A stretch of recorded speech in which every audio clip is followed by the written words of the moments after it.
Greetings, Dr. Cuddy and fellow colleagues. Today I will be presenting my standardized assessment presentation on TOEFL, which is also known as a test of English as a foreign language. And in my apologies, I'll be doing this in one take because I am not tech savvy at all. My apologies.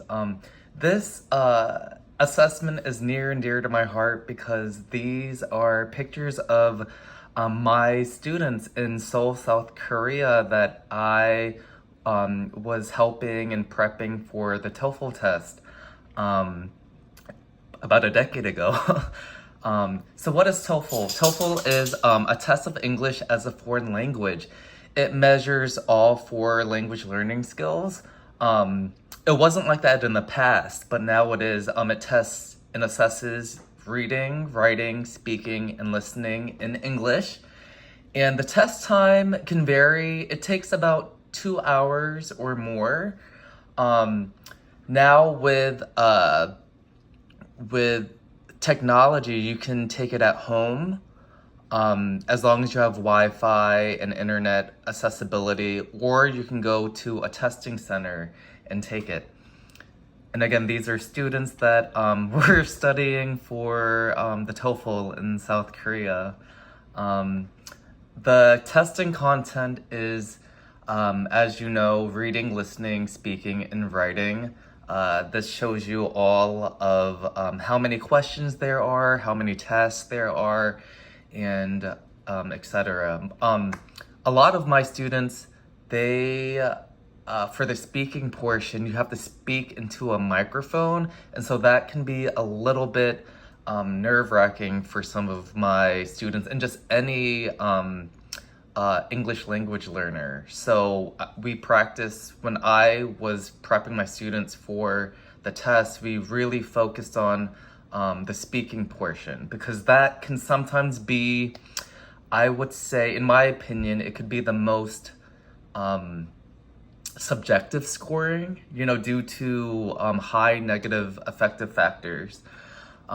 This is an example of a reading question, a sample. So the TOEFL reading questions and the test itself, it can be daunting for just a native English learner. And then here is a listening question. So usually on the TOEFL test, you will hear through audio listening, and then you will have to answer the questions based off of what you heard. And again, why TOEFL? TOEFL is known, usually it's for English language learners that want to go to an English-speaking country for university or graduate school. Also, for high school students wanting to go to an exchange program. Also for student visas that want to travel abroad.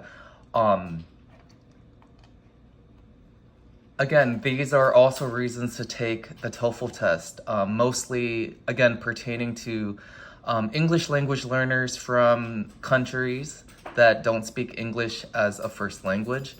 Also, it can help English language learners wanting to get a better job. I know in South Korea, if you have a high score in the TOEFL test, it could increase your salary, because just like in USA, how some companies want you to be bilingual and say English and Spanish, it's the same case in countries like South Korea, where if you're bilingual in Korean and English, it could help you immensely. And so over 13,000 institutions all across the globe accept TOEFL test scores, and over 200 countries and counting offer the TOEFL test.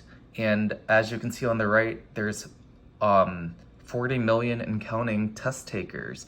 So the TOEFL test is it is well known all across the globe, because as you know, English is it's an important language to have. All languages are important, but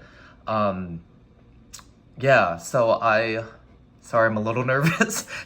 And this is me teaching students in Korea and also in Cambodia. As you can see, this picture just depicts all of the continents that have institutions that that utilize the TOEFL test. And so TOEFL was first created in 1962, and it has been continuously modified. And again, before there was only they didn't have speaking and writing, so they added those components, and they decreased the number of reading passages throughout the years to kind of give equity to all four language learning components of reading, listening, speaking, and writing. And it used to just be on a paper test, but now with internet and Wi-Fi, you can take the test on internet, you can take it from home, or I recommended my students take it at a testing center to make it more conducive for a testing environment than taking it at home, you know. And the reliability and validity, if you go on the website of the main TOEFL website, there's all of these articles that pertain to the validity of the test, and they continue to implement educational measurements and other research programs to reinforce the TOEFL test. And so here are my resources. Thank you so much for listening. I had such an amazing time in this class and I've learned so much. So thank you so much, and I wish everybody an amazing summer.